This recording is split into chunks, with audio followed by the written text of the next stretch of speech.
The wreckage of Air India Flight 171 lay wrapped in questions, soaked in grief, and shielded by silence.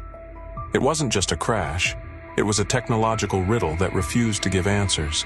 A nightmare frozen in time, with over 200 souls vanishing into flames just seconds after takeoff.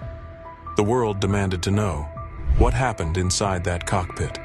What could bring down a state-of-the-art Boeing 787 Dreamliner in mere seconds, with no warning, no storm, no mechanical distress? Now, after countless theories, sleepless investigations, and hushed whispers across aviation forums, the black box has finally spoken. And what it revealed didn't just unsettle investigators. It shattered Boeing's reputation and exposed a flaw so absurd, so microscopic, that it defies logic. What you're about to hear is not just the story of a crash.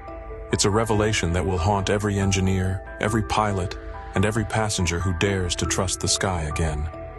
Because when the truth surfaced, it didn't point to sabotage or terrorism.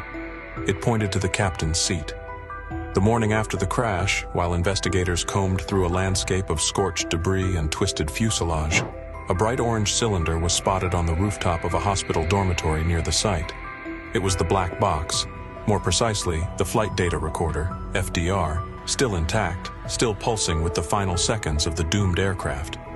With urgency bordering on desperation, it was rushed to India's Aircraft Accident Investigation Bureau, where a multinational team, including Boeing and GE experts, began decoding its secrets. What they found defied expectations. The Dreamliner had taken off in optimal conditions. Engines were stable, speed, climb rate, and instruments, all normal, until second 15. That's when the unthinkable happened. The captain's seat slid backward, not slowly, not gently, but violently, by nearly 30 centimeters in less than a second. A movement so sudden it caused the pilot, by pure reflex, to grab onto the thrust levers. But those levers were already at full power, and his involuntary grip yanked them straight to idle. Both engines shut down, and just like that, the aircraft became a flying coffin, 65 meters above the ground. At first, the investigators could hardly believe it. A seat? A sliding seat could cause a high-tech aircraft to nosedive into the earth? They examined the debris. The seat's locking pin, a component worth barely $20, had broken. What made this revelation even more chilling was the fact that the same pin had been repaired just 11 days earlier. Yet, no post-repair testing had been done. No stress tests, no safety verification, nothing. The entire safety of the cockpit relied on trust in a pin. In aviation, that's unheard of. And yet, here it was, the trigger that turned precision engineering into carnage. The captain's reflex to stabilize himself sealed the fate of 200 lives in under half a second. The Boeing 787's supposed backup systems? They never activated. The Dreamliner, built to fly on one engine, couldn't even stay airborne on two when those engines were silenced by human reflex and faulty hardware. And that's when the world realized this wasn't a tragic coincidence. It was a design flaw. But the mystery deepened. Was this just a one-in-a-million fluke? Or had Boeing been warned? Internal documents began to surface. Reports from engineers inside Boeing's cockpit design division, expressing concern about the very locking system used in the pilot seats. Vibrational tests had shown slippage. Senior staff had signed off on warnings that were never escalated. In fact, a critical report highlighted the exact scenario: a worn locking pin, a sudden backward slide, and a captain reacting instinctively.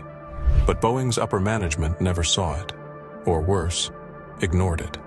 The Dreamliner had no mechanical lock to prevent both engines from being reduced simultaneously by human reflex, and that meant the system allowed a fatal input, not because it failed, but because it obeyed. The plane did exactly what the human told it to do, and that's exactly why it crashed. This wasn't just an engineering oversight. It was a systemic failure, one that placed cost-cutting, production speed, and bureaucracy over human life. The crash of AI-171 wasn't an isolated incident. Investigators began drawing connections with other tragedies: Lion Air Flight 610, Ethiopian Airlines 302, Air France 447, all disasters triggered by seemingly minor technical quirks, overlooked fail-safes, or poor system design. In each case, Boeing or Airbus took months, sometimes years, to admit fault. And just like with the 737 MAX, Boeing's response to the AI-171 crash was silence. No acknowledgement of a faulty pin, no promise to review seat safety, no accountability. The company that builds aircraft worth over $150 million couldn't explain how a $10,000 seat part, or the lack of a mechanical override, led to a catastrophe. And now, families of victims, lawyers, engineers, and aviation watchdogs are all asking the same chilling question. If Boeing knew and didn't act, is this still a tragedy or a crime? Shortly after the black box was decoded, an international team of flight safety analysts recreated the scenario using Boeing's official 787 simulator in Washington. The goal was simple: test whether the replicated conditions could truly lead to an unrecoverable crash. But what happened in the simulation room left even seasoned pilots rattled. The moment the simulated captain's seat was jolted backward, every pilot instinctively grabbed onto the nearest support, and that meant their hand landed on the throttle. Within 1.2 seconds, both engines dropped to idle. In 2.7 seconds, the plane lost critical lift, and by 4.5 seconds, the Dreamliner hit virtual terrain. No pilot, no matter how experienced, could correct it in time. It wasn't human error, it was human reaction. The engineers went pale. The instructors were speechless. The data didn't lie. The aircraft systems had no countermeasure. The scenario wasn't hypothetical anymore. It was repeatable. And yet, Boeing had never publicly tested for this exact possibility. While the media waited for Boeing's press conference, something unexpected happened. A confidential memo surfaced from inside the company, dated just 6 months before the AI-171 crash. It outlined concerns raised by 2 senior flight engineers about throttle linkage vulnerabilities in low-altitude rollout phases. A cryptic but unmistakable reference to the very behavior seen in the crash. The engineers recommended a system-wide audit of cockpit hardware, particularly seat mechanisms and manual override limits. But the memo was buried. Worse still, an internal directive suggested avoiding public acknowledgement of any design flaws that might require retrofitting older Dreamliners already in service. Why? Because grounding the fleet would cost billions. One insider, anonymously interviewed, said, "We were told, if it hasn't happened, it doesn't exist. If it does happen, pray it's pilot error." AI-171 wasn't an accident waiting to happen. It was an accident scheduled by denial. As the final report neared release, governments began to pay attention. India, already frustrated by Boeing's lack of cooperation, submitted a formal complaint to the U.S. Federal Aviation Administration, demanding disclosure of all prior seat-related incidents. France and Singapore followed. Then came the bombshell. 2 Dreamliners in European service had reported seat anomalies in the past 18 months. One pilot described a violent rearward jolt during takeoff, which was dismissed at the time as mechanical fatigue. Now those reports were being re-examined in a different light. Insurance companies, already weary from the 737 MAX crisis, began investigating whether Boeing withheld key safety data. Airlines questioned their maintenance protocols, and families of victims launched a class action lawsuit not just against the company, but against specific individuals in its engineering chain of command. The crash was no longer a tragedy confined to a flight number. It had become a global reckoning. For the families of those aboard Air India 171, the discovery of what really happened wasn't closure, it was salt in the wound. Because the lives they lost, doctors, students, artists, mothers, children, weren't taken by war, terrorism, or weather. They were erased by a system that allowed human reflex to collide with engineering blindness. One mother, holding a photo of her son who died in seat 27A, said, "He trusted the machine. We all did." At a memorial near the airport, a new plaque has been installed. It doesn't mention the pilot. It doesn't mention the weather. It says, "In memory of those lost to silence and to the flaw that was warned, but never heard."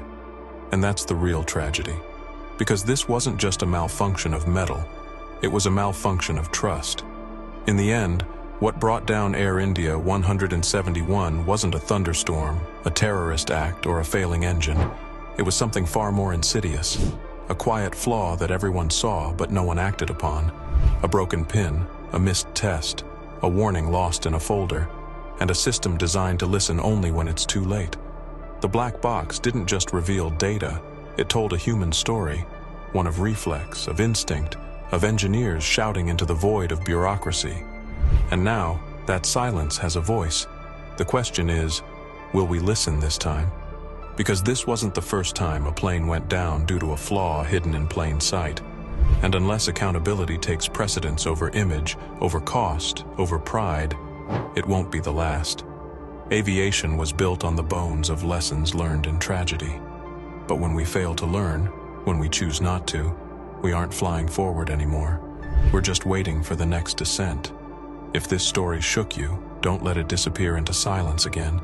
Subscribe for the stories others don't want you to hear. Turn on notifications so you don't miss the next revelation. Share this video, because someone you love may be trusting their life to the same system. And comment below. Do you believe Boeing should face trial for what happened to AI 171?